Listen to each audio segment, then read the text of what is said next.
Police की crime branch पूछताछ कर रही है। परमजीत और हबीबुर रहमान कनेक्शन की जांच हो रही है। आईएसआई के लिए काम करने का आरोपी है हबीबुर रहमान। सेना और संबंधित गोपनीय दस्तावेज देने का आरोप है। दिल्ली पुलिस की टीम आगरा भी जा सकती है। आगरा से हिरासत में लिया गया था सेना का जवान। दिल्ली पुलिस कमाल नाम के शख्स से भी पूछताछ कर रही है। और शंकर आनंद हमारे संवाददाता हमारे साथ फोन लाइन पे जुड़ गए, उनके साथ बात करते हैं। शंकर, अब तक पूछताछ में क्या कुछ निकलकर सामने आया है? देखिए, दिल्ली पुलिस की क्राइम ब्रांच को एक महत्वपूर्ण जानकारी मिली थी कि कुछ ऐसे अपराधी जो जिसका संबंध सीधे तौर पर पाकिस्तान की खुफिया agency ISI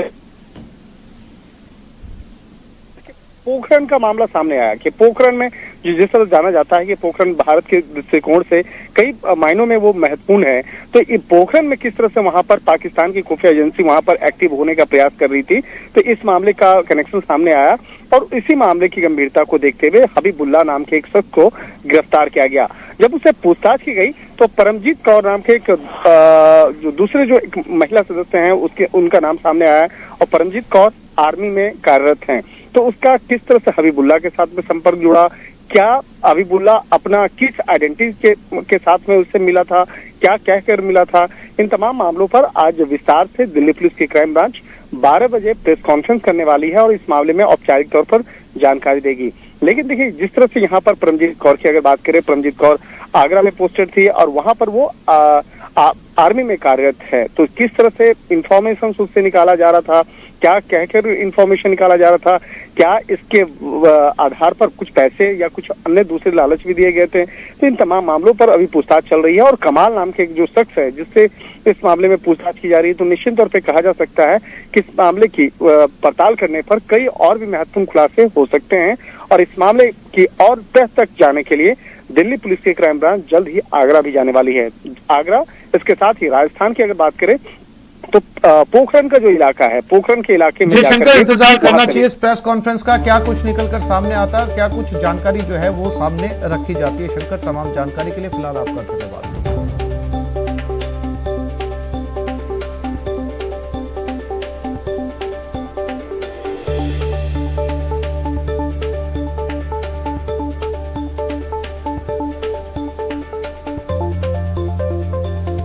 speaker Om Birla Rajsamand दौरे पर हैं, मोरारी बापू की कथा में शामिल हो रहे हैं। गुलाब चंद कटारिया, राजेंद्र राठौड़ भी उनके साथ हैं। राज्यपाल भी कार्यक्रम में शिरकत कर रहे हैं। नाथद्वारा में कथा का कार्यक्रम है। लोकसभा स्पीकर ओम बिरला उदयपुर से रवाना हो गए नाथद्वारा के लिए। साथ में विधानसभा स्पीकर सीपी जोशी भी मौजूद है। मंत्री लालचंद कटारिया, विधायक सैम लोढ़ा भी साथ में नाथद्वारा के लिए रवाना हुए हैं।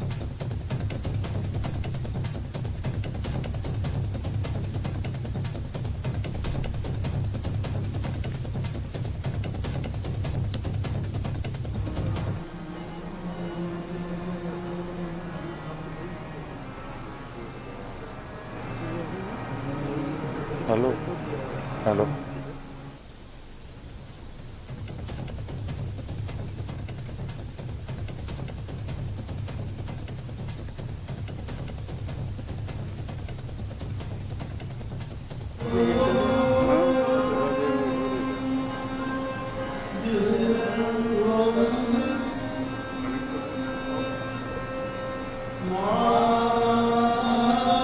हेलो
विश्व युवा कौशल दिवस पर पीएम मोदी का संबोधन सुनते हैं।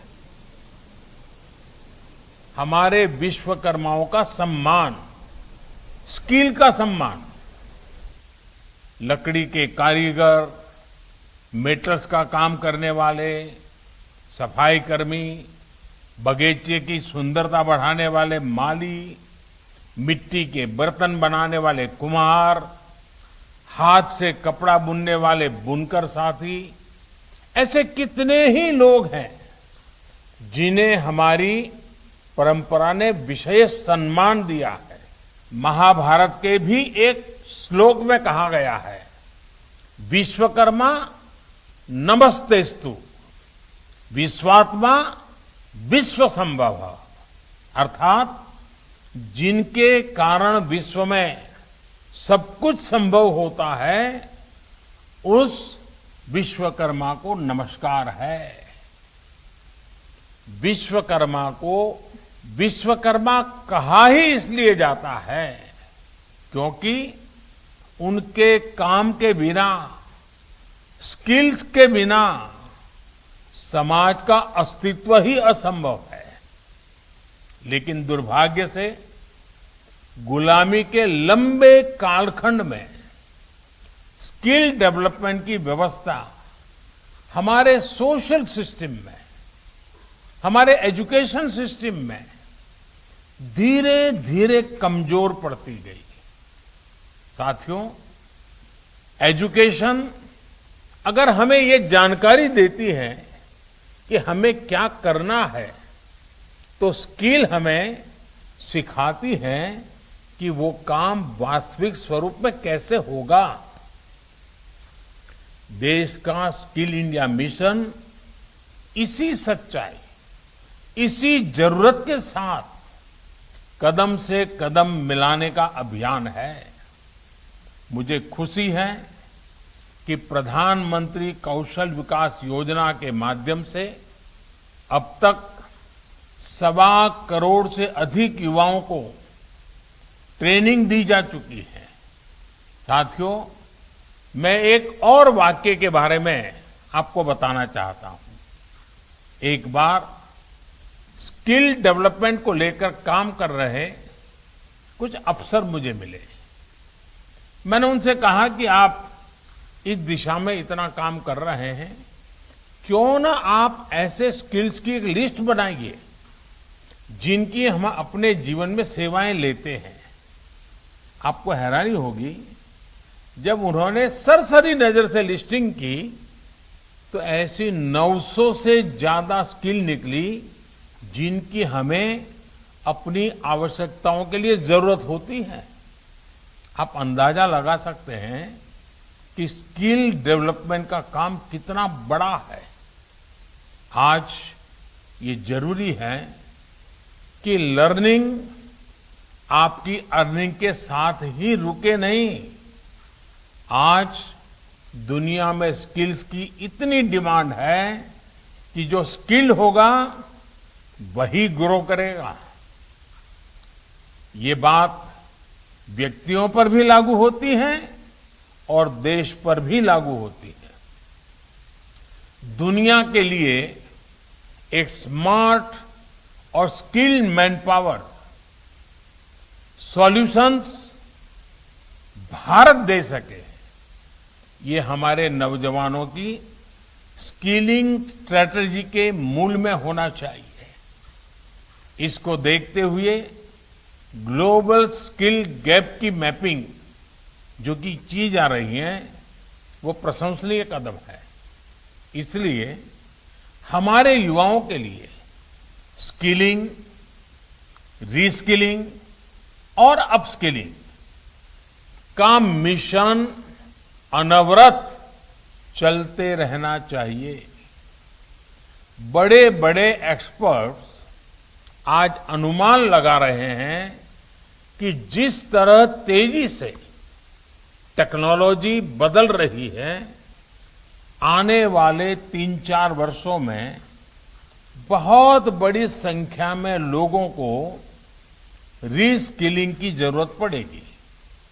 इसके लिए भी हमें देश को तैयार करना होगा और कोरोना काल में ही हम सबने स्किल्स और स्किल्ड वर्कफोर्स की अहमियत को बहुत करीब से देखा है, महसूस किया है। देश कोरोना से इतनी प्रभावी लड़ाई लड़ सका तो इसमें भी हमारी स्किल्ड वर्कफोर्स का बहुत बड़ा योगदान है। साथियों, बाबा साहब आंबेडकर ने युवाओं की, कमजोर वर्ग की स्किलिंग पर बहुत जोर दिया था। आज स्किल्ड इंडिया के जरिए देश बाबा साहब के इस दूरदर्शी स्वप्न को पूरा करने के लिए भरसक प्रयास कर रहा है। उदाहरण के तौर पर आदिवासी समाज के लिए देश ने गोइंग ऑनलाइन एज लीडर्स यानी गोल्ड प्रोग्राम शुरू किया है।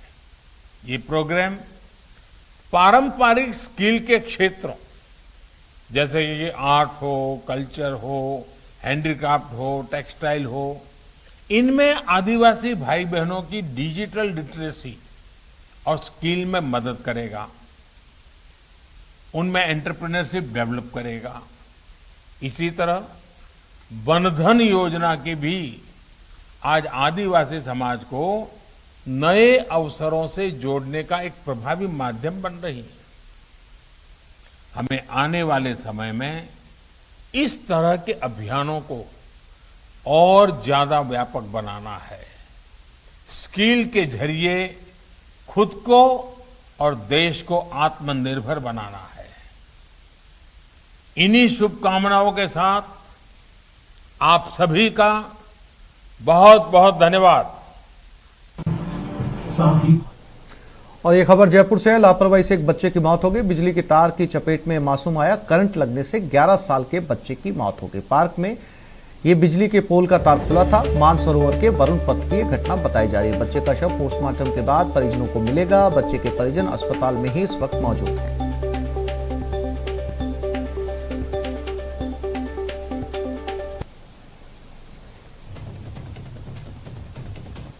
जयपुर ग्रेटर नगर निगम को यदि हत्यारा नगर निगम कहा जाए तो कोई गलत बात नहीं होगी, क्योंकि बीती रात इसी ग्रेटर नगर निगम की लापरवाही ने एक घर के चिराग को बुझा दिया है।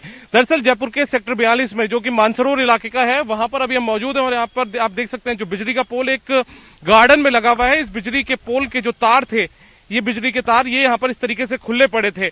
अभी तो इस पर टेप लगी हुई है, लेकिन बीती रात यहाँ पर टेप भी नहीं थी। और ऐसे में जब बच्चे यहाँ पर खेल रहे थे तो एक मासूम 11 साल का जो गौरव केसवानी था वो इस तार की चपेट में आ गया, करंट की चपेट में आ गया और उसके चलते उसकी यहीं पर मौके पर मौत हो गई।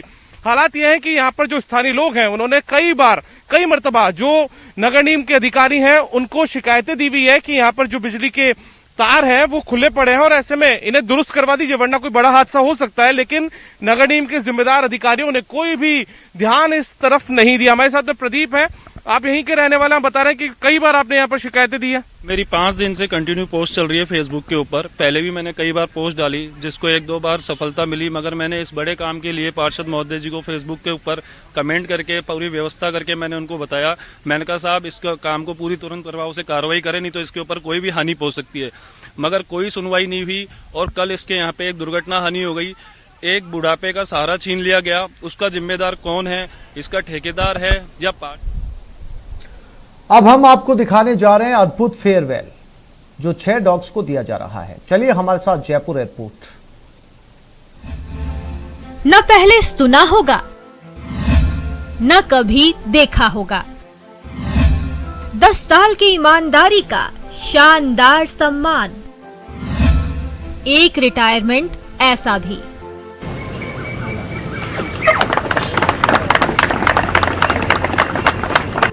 जी हां, ये सम्मान है उन वफादारों का जो 10 साल से दिन रात एयरपोर्ट की सुरक्षा में मुस्तैद हैं। ये जश्न है 10 साल की सेवा का इनाम है। CISF में तैनात 6 डॉग्स की विदाई का अनोखा समारोह है। ऐसे कितने ही मौके आए जब इन 6 डॉग्स ने अपनी जान पर खेलकर एयरपोर्ट की हिफाजत की और 10 साल की सेवा के बाद इन्हें जिम्मेदारियों से मुक्त कर दिया गया। बहुत ही अनूठा रिटायरमेंट, और मेरे कार्यकाल में मैंने पहली बार ऐसा प्रोग्राम देखा है जिसमें कि श्वान को इतना रिस्पेक्टफुली जो है हमने एक विदाई दी है। और ये मैं कहना चाहूँगा कि पिछले 10 वर्ष से ये जयपुर एयरपोर्ट की सेवा कर रहे थे और इनके रहते हुए हमें बड़े सुरक्षा का अपने आप में महसूस होता था कि हम लोग सुरक्षित हैं। और समय समय पर इन्होंने ऐसे भी केस पकड़े हैं जो कि हमारे लिए बहुत ही महत्वपूर्ण थे, जो शायद as a human being, as a man जो मैं डिटेक्ट नहीं कर पाता, वो क्वालिटी इनमें स्नीफिंग की थी। इस वजह से हम इन केसेस को डिटेक्ट कर पाए। इन 6 डॉग्स की जगह दूसरे नए 6 डॉग्स की भर्ती की गई है, जिनके ऊपर अब एयरपोर्ट की जिम्मेदारी होगी और रिटायर्ड हुए इन 6 डॉग्स की नीलामी की जाएगी। जितनी तारीफ करें कम है, और हमारी सुरक्षा मुझे लगता है कि बगैर श्वान दस्ते की अधूरी है। आज हमारे 6 श्वान अपनी 10 वर्ष की सेवा पूर्ण करके विदा हुए हैं और उनकी जगह हमारे नए श्वान दस्ता, जो कि हमारे डॉग ट्रेनिंग स्कूल है रांची में CISF की, वहाँ से ट्रेंड होके आज हमारे सुरक्षा दल का एक नया हिस्सा बने हैं। ये विदाई इसलिए कि इन्होंने अपनी सुरक्षा में या यात्री की सुरक्षा में या एयरपोर्ट की सुरक्षा में कभी कोई कोताही नहीं बरती और आज अपना साफ सुथरा रिकॉर्ड लेकर ये हमेशा के लिए जयपुर एयरपोर्ट की सुरक्षा से मुक्त हो रहे हैं। कैमरामैन बलबीर के साथ आसिफ खान, न्यूज़ 18 जयपुर। तो इस बुलेटिन में फिलहाल इतना ही। नमस्कार।